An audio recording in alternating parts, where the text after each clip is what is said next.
శ్రీకాళహస్తిలో ముందు కాళహస్తీశ్వరుడికి అభిషేకం చేయించారు, జ్ఞానప్రసూనాంబకు అభిషేకం చేయిస్తారు. ఎందుకంటే ఒక ఇల్లాలుగా ముందు తాను స్నానం చేసి భర్తకు అమర్చాలి. ఆదర్శ గృహిణిగా నిలబడుతుంది ఆ తల్లి. అలా ప్రతి చిన్న విషయంలో భర్తని అనుగమించింది ఆవిడ.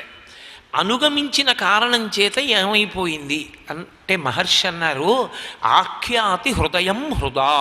వాళ్ళు నోరు విప్పి మాట్లాడుకోవలసిన అవసరం వాళ్ళకి కలగలేదు. అంటే సీత తువ్వాలిస్తావా, సీత మడినీళ్ళు పెడతావా, సీత అభిషేకానికి మారేడు దళాలు పెట్టావా, అలా అడగవలసిన అవసరం లేదు. రాముడే పెట్టుకుంటే ఏదైనా మర్చిపోయి మళ్ళీ లేవాలేమో, సీతమ్మ పెడితే రాముడు లేవక్కర్లేదు.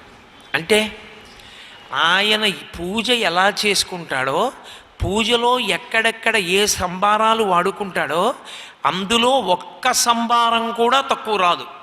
పూజ ఆవిడ చేస్తుంది, ఆవిడ కాదు రాముడు చేస్తాడు. పూజ చేసేది రాముడు, పూజకు అందించేది ఏర్పాటు చేసేది సీతమ్మ. ఎవరి హృదయాన్ని బట్టి? తన హృదయాన్ని బట్టి రాముడి పూజ కాదు, రాముడి పూజని బట్టి సీతమ్మ అమరిక. వీరు ఆ విషయం గమనించాలి. ఎంత అందమైనటువంటి ఏర్పాటులో ఆవిడ పెడుతుందంటే ఆయన ఉపచారాలు చెయ్యడానికి వీలైన రీతిలో ఆయా పదార్థములను వరుసక్రమంలో పెట్టి ఉంచేస్తుంది అంతే. అంటే రాముడు ఇప్పుడు ఈ అవసరంలో ఉంటాడు, ఆయన సీత అని పిలవక్కర్లేదు, ఆయన ఈ అవసరంలో ఉంటాడు ఆవిడ తెలుసుకుంటుంది, ఆవిడ అమర్చేస్తుంది దాన్ని.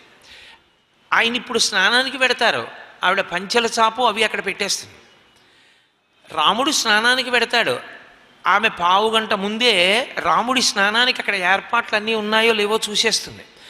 సీత ఇక్కడ అనవలసిన అవసరం ఉండదు. ఒకవేళ అన్నీ ఆవిడ అమర్చిన, అంటే నేను లౌకికమైన ఉదాహరణకి చెప్తున్నాను, వాల్మీకి రామాయణంలో ఉంది అని కాదు, వాల్మీకి హృదయాన్ని ఆవిష్కరించే ప్రయత్నం చేస్తున్నాను. అన్నీ అక్కడే ఉన్న రాముడే చూసుకోలేదనుకోండి, సీత అన్నాడు అనుకోండి, పంచల చాప ఆ పక్కనే ఉంది అంటుంది ఆవిడ. వాక్యం పూర్తి చేశాడా? పంచల చాప ఎక్కడుంది అని అడిగాడా? స్నానం చేసి వచ్చిన ఇంత సమయం తర్వాత సీత అన్నాడంటే పంచల చాప కనపడలేదన్నమాట. ఆయనకి ఏదో వెతుక్కుంటున్నాడు. ఖచ్చితంగా దాని గురించి కాదోయ్ అని ఆయన అన్న సందర్భం ఉండదు.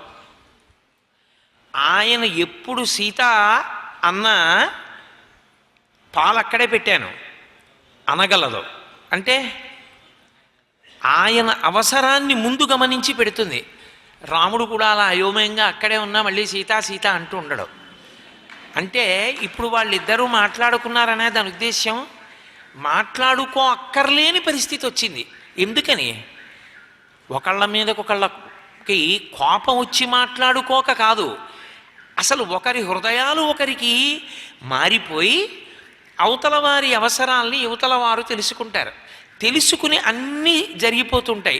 జరిగిపోతున్నప్పుడు వాళ్ళ హృదయాలు మాట్లాడుకుంటుంటాయి. ఎంత సంతోషపడిపోతుంటాడో రాముడు. సర్వం శ్రీ ఉమామహేశ్వర పరబ్రహ్మార్పణమస్తు. స్వస్తి.